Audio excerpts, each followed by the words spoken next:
In today's video, I'm going to teach you how to sign out Gmail from all devices.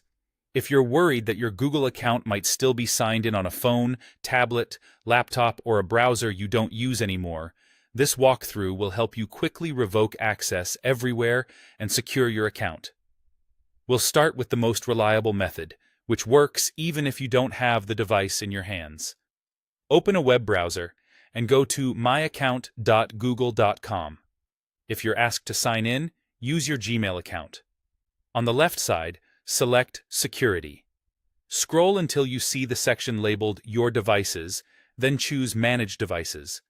You'll now see a list of every device that currently has your Google account signed in. For any device you don't recognize or no longer use, click the three dots or select the device name, then choose Sign Out.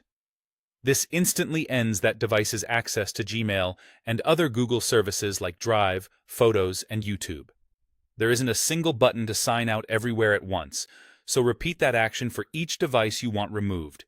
Take a moment to scan carefully. It's worth being thorough. Next, if you just want to clear other browser sessions for Gmail, head to mail.google.com and sign in.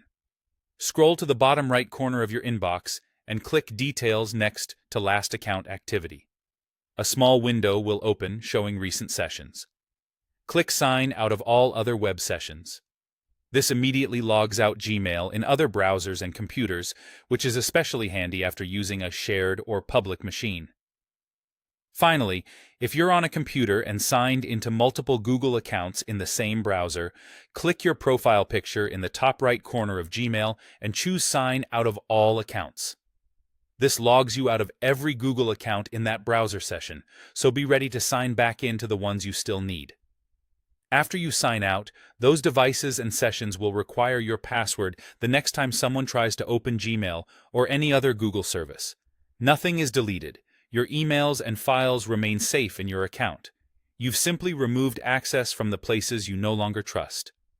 If you took these steps because of suspicious activity, consider reviewing your recent security events on your Google account page and updating your password. And for ongoing protection, enabling two-step verification adds a strong extra layer of security.